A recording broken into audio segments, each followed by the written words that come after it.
Hey guys, how are you all doing? I hope you're well. Welcome to another Fpl video.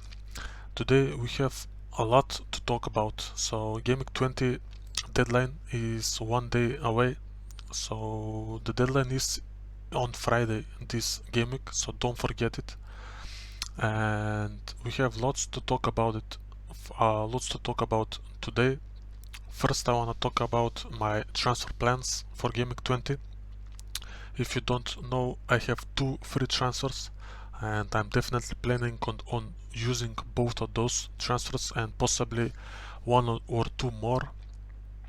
Then I wanna talk about some of the players from teams that don't have double game week for this week, but I think could be good options in the upcoming game weeks.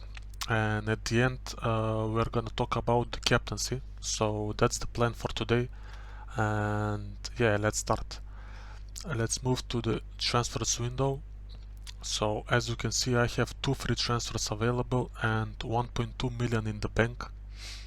So lots of options here, lots of different combinations and possibilities. As it stands, I'm almost certainly going to get in players that have double game weeks this week. So I'm looking at Harry Kane, for example, Man City players and Man United players mostly.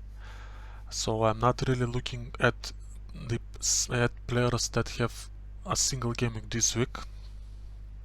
Now my team has a couple of problematic places. So players like Trossard need to be transferred out. Also Havertz, one of the Liverpool assets, also probably is a good idea to transfer out. I'm not sure what's going on with Laporte, and yeah. So I have a couple of combinations about this game week, and let's start with one of those. So let's start with a simple one, and that simple one would be like this. So two transfers. Trossard I would transfer out, and then Laporte would be the other player that I might transfer out, because I'm not sure that he gets any starts in the next couple of games. So he started the two cup games for City, which is not a very good sign, because mostly, at least to me, it means that he's going to be benched for the league games, or at least for one of the two league games. So if I remove these two players, I can get Riyad Mahrez from Man City as one of the two transfers, and then instead of Laporte I can go for another City defender who is more likely to start, and that player would be one between Ake or Akanji. So both really work. Currently I'm leaning towards Ake slightly more, mostly because he's slightly more he has a slightly bigger attacking threat than Akanji. So he scored a header a couple of weeks ago, and he also could have scored one against Chelsea as well. He hit the post. So I think both of these players are good options, and currently I'm leaning towards Ake, but that might change to Akanji, we will see. Now one more thing, so Stones, as you can see here, if you didn't watch the game yesterday, he's yellow flagged at the moment, so he missed City's cup game, apparently because he wasn't fully match fit. I don't know what that really means. That's a weird way to say that he's injured, so I don't really think he's injured. Maybe he's missed a couple of training sessions for whatever reason, so that's why he was out of the team. So as it stands, he will probably miss the Man United game, but I expect him to be back for the Spurs game or the game after. So this is one transfer possibility for me, Mahrez and Ake, 2 free transfers.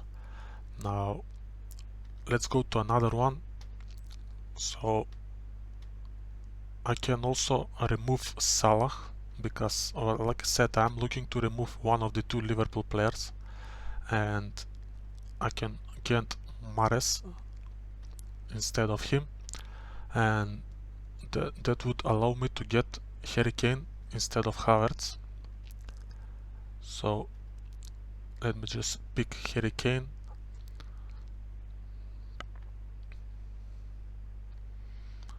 So this is another maybe simple, so 2 free transfers.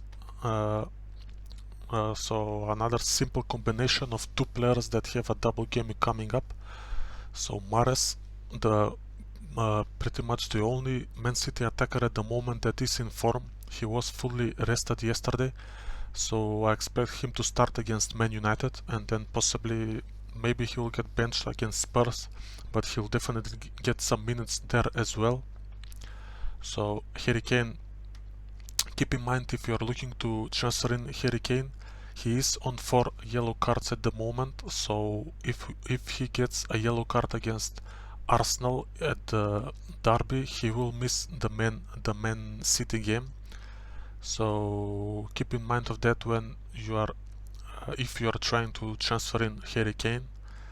Now I like these 2 transfers mostly because they solve a couple of problems that I have in my team, and also this leaves me with 2.6 in the bank, so I can easily transfer in whichever player I want for the next game week.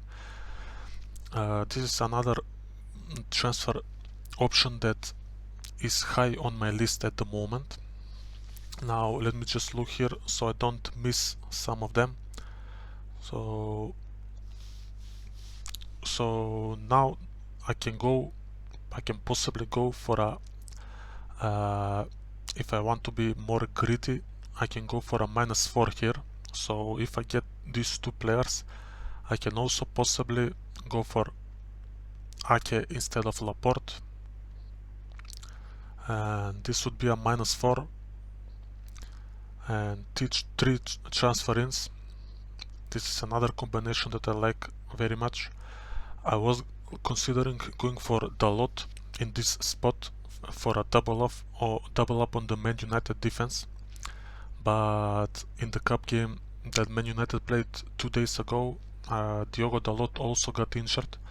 He got subbed off at the 30th minute, and apparently the coach said that it wasn't too serious, but I still don't think he will be ready for the Man City game on Saturday, so he's going to miss that game, and with lack of other options, I am looking at Man City defenders mostly for this spot, but if I decide to stick with Laporte because of the Stones injury, I could also transfer out Trossard and go for a Man United midfielder instead. So this would be another -4 transfer possibility. So I have 9.4. I can't afford Bruno in this combination, but I can possibly afford someone like Anthony. I also looked at Eriksen, but I think he will have a slightly more defensive position against Man City, so I don't think he will be that. I don't think he will be creative in that game. Anthony, on the other hand, he is in form. He scored an amazing goal at the cup.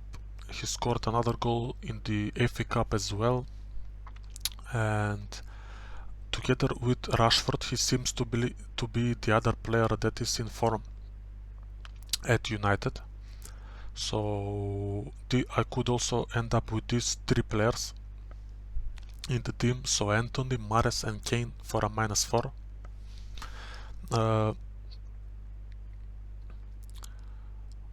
Let me just see. Okay, so if I want to get Bruno, and not Anthony.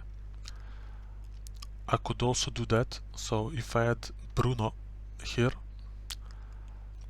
as you can see I'm missing 0.4, but then I can go Laporte downgrade to another Man City, a cheaper Man City defender. So if I go Laporte to Ake once again, this is a -8, so two hits for this one, but long term this one might be the best because it pretty much solves all the problems in my team. Now keep in mind, Man United will most likely have one more double game week in 22 coming up against Crystal Palace and Leeds, and then they will play Leeds again, and they tend to score lots of goals against Leeds.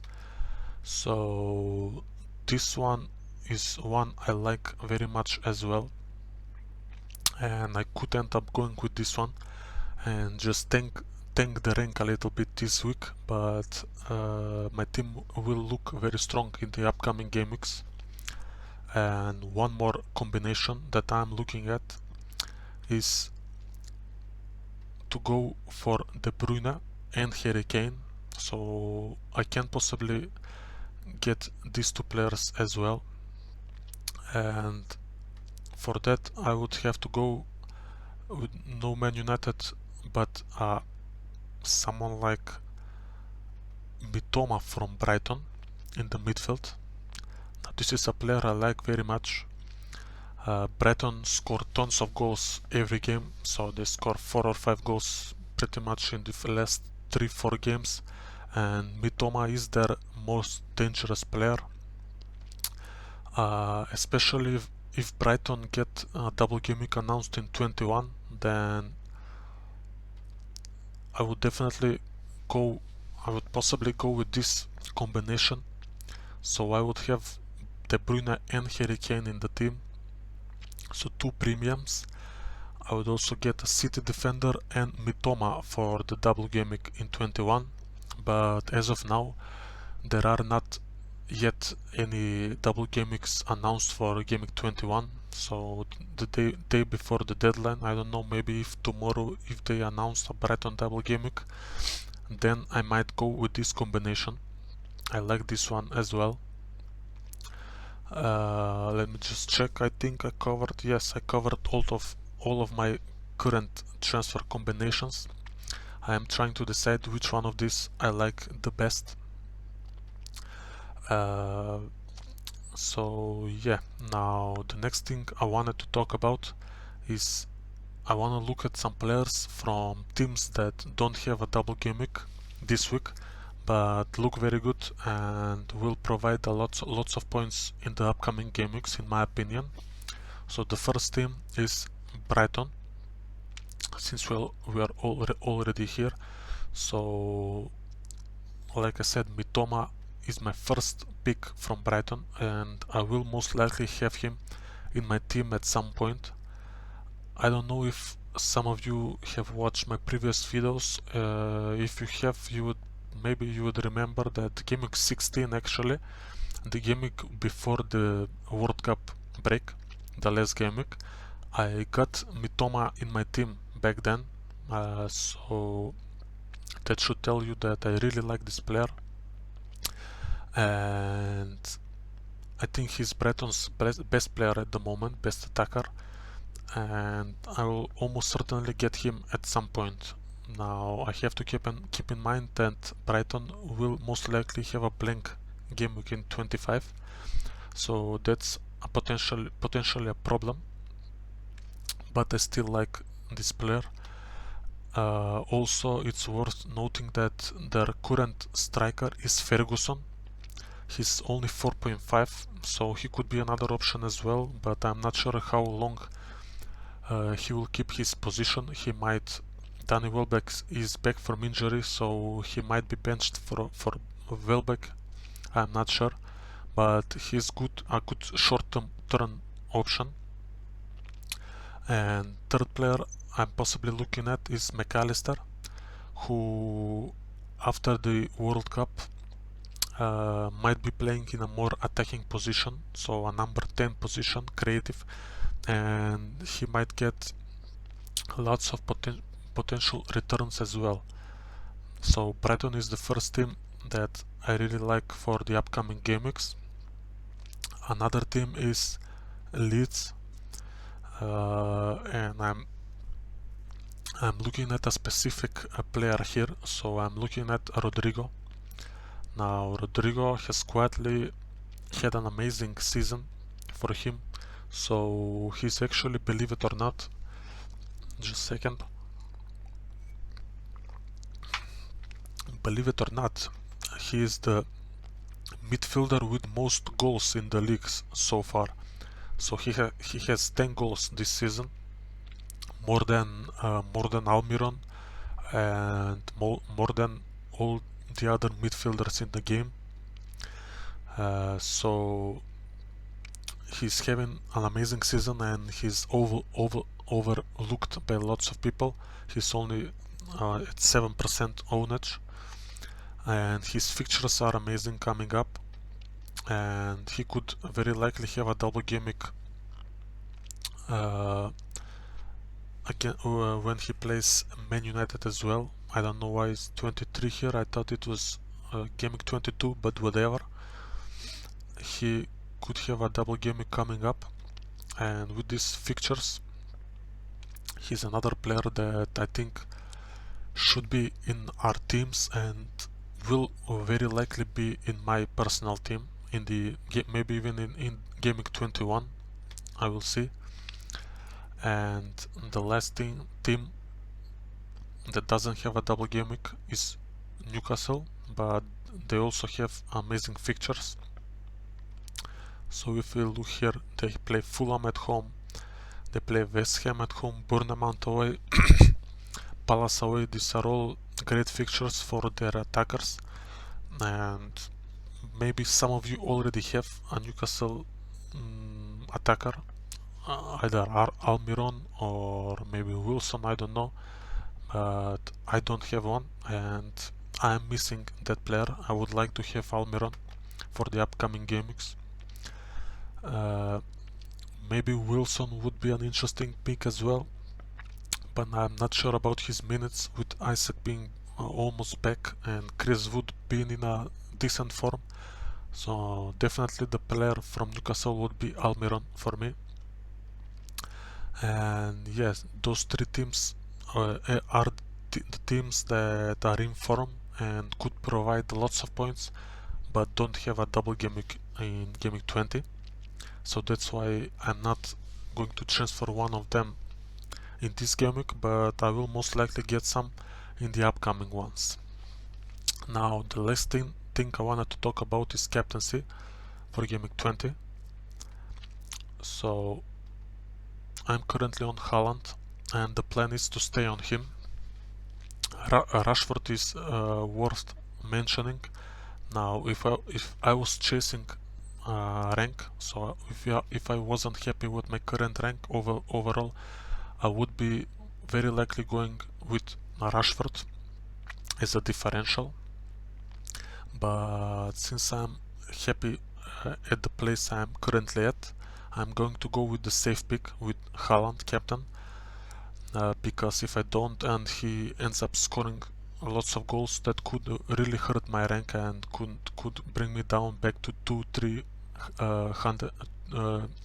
or 300,000 overall rank. So I'm going to go with Haaland captaincy. Now there is a discussion to be had about potentially triple captaining Haaland in this game week, and the idea behind that is that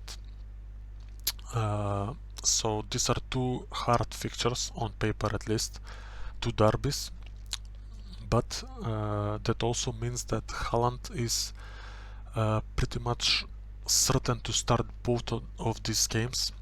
So unless he gets injured, he's going to start Man United and the Spurs game as well. So he will get lots of minutes in this game week. Now from the other side, if we don't triple captain him in game week 20 and we save it for a later game week, that might have easier fixtures. Let's say, for example, like maybe he will play at some point in a double game week against Everton and Bournemouth, and that might seem like a very easy double game week for him and a great triple captain option. But then in those two games, something that could easily happen is he could just get arrested, so he could end up being benched in one of those two games, and all of a sudden you're looking at a single game triple captain. But like I said, in these two he's very likely going to start both of them, so that is the pro triple captaincy thing. Now the thing that's putting me off triple captaining Haaland right now is the fact that Man City are not really free scoring at the moment, so they are in a attacking crisis. The last couple of games, so yesterday they scored 0 goals. Okay, in the cup game against Chelsea they scored 4, but Chelsea were awful in that game. In the league games before that they scored, I believe the last two games they only scored 1 goal. So they have currently they have a problem attacking wise. They don't create that many chances, they don't score that many goals, so that's potentially a problem. And that's the main idea why I currently am leaning against triple captaining Haaland, but I might change it until the deadline tomorrow. We will see. Now, yeah, I believe I covered pretty much everything I wanted to talk about. So tomorrow, couple of hours before the deadline, I'm going to make a final video, so a shorts video, and I will tell you guys my final transfer decisions, and whether or not I will go for triple captain Haaland. If you're curious about my last team, my final team, then subscribe to the channel and you should get a notification tomorrow of when I release the final video for gameweek 20. So yeah, that's pretty much it. That's all for today. Thank you for watching, and I will see you tomorrow. Peace.